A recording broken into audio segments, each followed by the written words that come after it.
தடைகள் நீங்கி புதிய வழிகள் திறக்கும். பிரியமானவர்களே, வாழ்த்துக்கள். நான் முயற்சி செய்கிற காரியங்கள் யாவும் தடைபடுகிறதே, எப்போது என் தடைகள் மாறும் என்று அங்கலாய்த்து கொண்டிருக்கிற உங்களுக்காகவே இன்றைய நல்வார்த்தை. இதோ நான் புதிய காரியத்தை செய்கிறேன், இப்பொழுதே அது தோன்றும், நீங்கள் அதை அறியீர்களா? நான் வனாந்திரத்திலே வழியையும் அவாந்திர வெளியிலே ஆறுகளையும் உண்டாக்குவேன். ஏசாயா 43:19. செய்கிற காரியங்கள் எல்லாம் தடைபட்டு விடுவதால் என்ன செய்வதென்று தெரியாமல் விழித்து கொண்டிருக்கிற அன்பரே, காடுகளாய் இருக்கிற இடத்தில் வழியையும் பாலைவனமான இடத்தில் ஆறுகளையும் உண்டாக்குகிற ஆண்டவர் இயேசு உங்களுக்காக புதிய வழியை திறப்பேன் என்று சொல்லி வாக்கு பண்ணுகிறார். எனவே திடன் கொள்ளுங்கள்.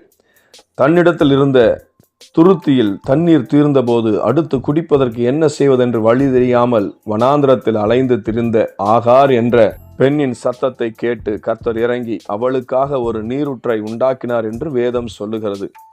இன்றும் கூட கையில் இருப்பதெல்லாம் செலவழிந்து போய் ஒன்றும் இல்லை, அடுத்து என்ன செய்வது என்று தெரியவில்லை என்று அங்கலாய்த்து கொண்டிருக்கிற நீங்களும் கர்த்தரை நோக்கி கூப்பிடுவீர்களானால் கர்த்தர் உங்கள் சத்தத்தை கேட்டு உங்களுக்கு இறங்கி உங்களுக்காக புதிய வழிகளை திறப்பார் என்று இயேசுவின் நாமத்தில் நான் உங்களுக்கு சொல்லுகிறேன். கொஞ்சம் தண்ணீர் கேட்டு அலைந்த ஆகாருக்கு நீரூற்றை உண்டாக்கி அவள் கண்ணீரை துடைத்த கர்த்தர் இன்றும் சில தேவைகளோடு இருக்கிற உங்களுக்காகவே அற்புதமான வழிகளை திறந்து ஆச்சரியமாய் உங்களை நடத்துகிற ஆண்டவராகவும் இருக்கிறார். எனவே நீங்கள் சோர்ந்து போகாதிருங்கள். முழு மனதோடு கர்த்தரை நோக்கி கூப்பிடுங்கள். ஆச்சரியமான மாற்றங்களை பார்ப்பீர்கள்.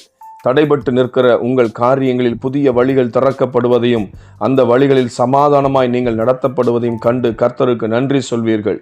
திடன் கொள்ளுங்கள். கர்த்தரின் கிருபை நம்மோடு இருப்பதாக. ஆமென். இந்த வார்த்தைகளின் மூலம் நீங்கள் ஆசீர்வதிக்கப்பட்டிருந்தால் மறக்காமல் கமெண்டில் தெரிவிக்கவும். தொடர்ந்து இது போன்ற செய்திகளை பார்க்க இந்த சேனலை லைக் அண்ட் சப்ஸ்கிரைப் பண்ணுங்க. நன்றி.